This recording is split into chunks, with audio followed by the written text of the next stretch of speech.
It's 2 in the morning. Your dog has their own bed somewhere in the house. A soft one, comfortable, probably warmer than the floor. And yet, here they are, circling your mattress, settling against your leg, taking up most of the space while you balance on the edge of the bed. Most people assume the explanation is simple. Maybe your dog is cold.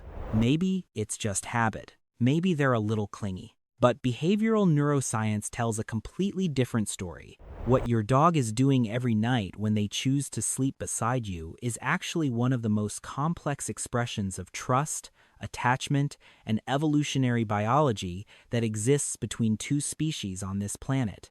And most dog owners never realize it. Let's begin with the warmth theory, because it sounds perfectly reasonable. Dogs like warmth. You're warm.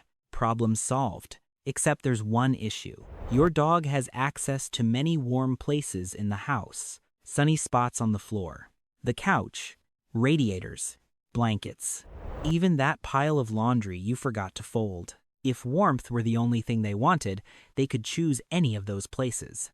But they don't. Night after night, they choose you. And the reason has nothing to do with temperature.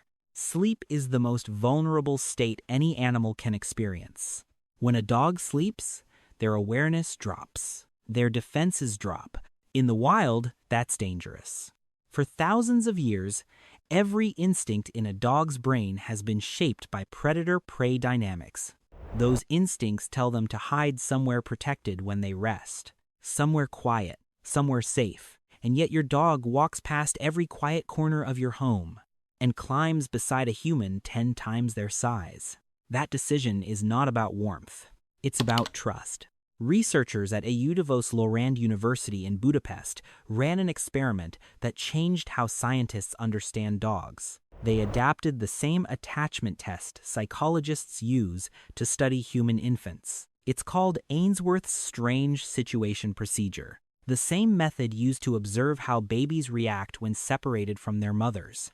The researchers applied the exact same test to dogs and their owners. The results were remarkable. Dogs formed attachment bonds with their owners that looked almost identical to the bond between an infant and a parent. They showed the same behaviors: seeking proximity, becoming distressed when separated, calming down when reunited, and showing visible relief when they returned to their safe person. In the study, more than 60% of dogs were classified as securely attached, almost exactly the same proportion seen in human toddlers.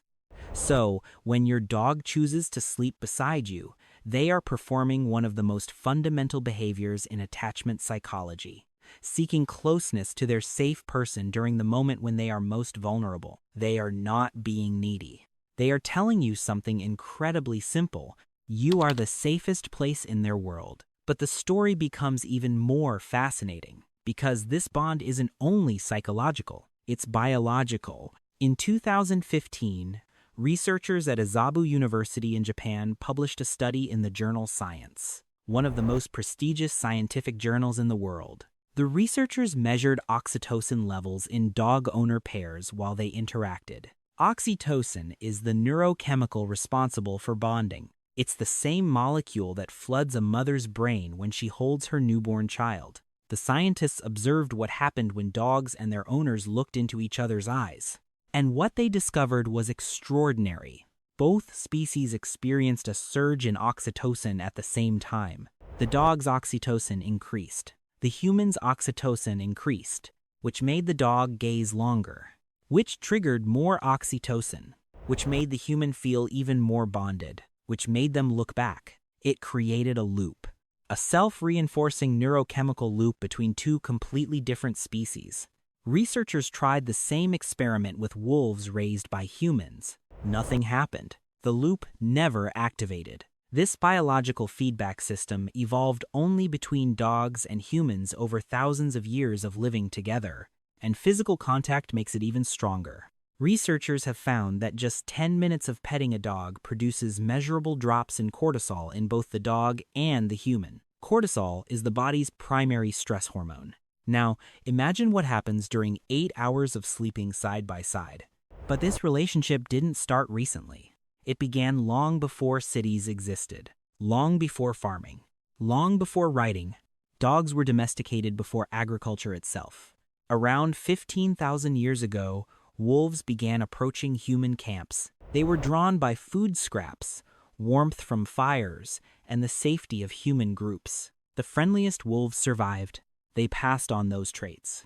Generation after generation, those wolves slowly changed, until eventually, they weren't wolves anymore. They were dogs. Archaeologists discovered a burial site in Germany dating back roughly 14,000 years. 2 humans were buried together, and beside them were 2 dogs. But one detail in that burial site changed everything. One of the dogs had survived severe canine distemper, a disease that normally kills within 3 months. That dog could only have survived if someone cared for it for weeks. 14,000 years ago, someone nursed that animal through illness. These weren't just working animals. They were family, and modern genetics confirms this history. Scientists have discovered that domestic dogs carry unique genetic changes associated with friendliness and human-directed contact seeking. Wolves don't have them. Dogs were literally shaped by evolution to want to be near us, to bond with us, and yes, to sleep beside us. But here's where the story becomes even stranger. Researchers at the Mayo Clinic monitored the sleep patterns of adults and their dogs for an entire week using clinical sleep trackers. Objectively, the data showed that dogs disrupted sleep, movement, repositioning, occasional midnight stretching that pushes you off the mattress. But despite those disturbances, almost every participant reported feeling more comfortable and more secure when their dog was nearby. Another study surveying nearly 1,000 women found that dogs were rated as less disruptive bed partners than humans. More comforting, more consistent, more predictable. The physical interruptions were real, but the feeling of safety was stronger than the disruption. And this reveals something important about human biology. For most of human history, people did not sleep alone. They slept in groups, families, communities, shared spaces. The isolated bedroom is actually a modern invention. So maybe your dog isn't ruining your sleep.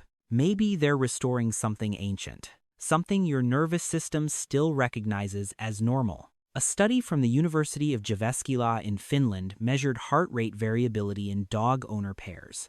Heart rate variability is one of the best indicators of how your nervous system responds to stress. Higher variability means calm and balance. Lower variability means stress and tension. The researchers discovered that the nervous systems of dogs and their owners often synchronized. When the human relaxed, the dog relaxed. When the human became stressed, the dog's physiology changed too. And the synchronization was strongest during rest.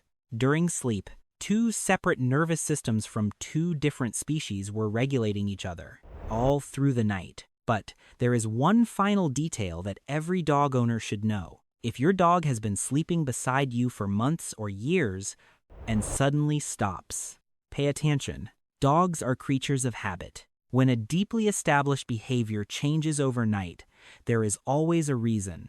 Sometimes it's environmental, a new pet, a new person in the house, a change in routine. Dogs are extremely sensitive to shifts in their environment, but sometimes the cause is physical. Veterinary researchers have found that changes in sleep location are often one of the earliest behavioral signs of pain. A dog that suddenly stops jumping onto the bed may not have changed its preference. It may be hurting. In older dogs, disrupted sleep patterns can also signal canine cognitive dysfunction, the dog equivalent of dementia. It affects a large percentage of dogs as they age. So if the nightly routine changes, don't ignore it. Your dog doesn't have language. Behavior is the only way they can communicate that something might be wrong. So the next time you wake up in the middle of the night with only a few inches of mattress left and 80 pounds of dog pressed against your legs, remember what's actually happening. Your dog chose you, not the couch, not the floor, not the warm patch near the heater. You, because thousands of years of evolution, a powerful neurochemical bond, and an attachment system built to mirror the relationship between parent and child all point to one conclusion. Sleeping beside you is the safest place in their world. And according to the science, it might be doing something good for you too. If this changed how you see your dog, subscribe to the channel and leave a comment below. I'm curious, where does your dog sleep tonight? And if you want to understand why your dog stares at you the way they do, that's the next video. And the science behind it is even stranger than you might expect.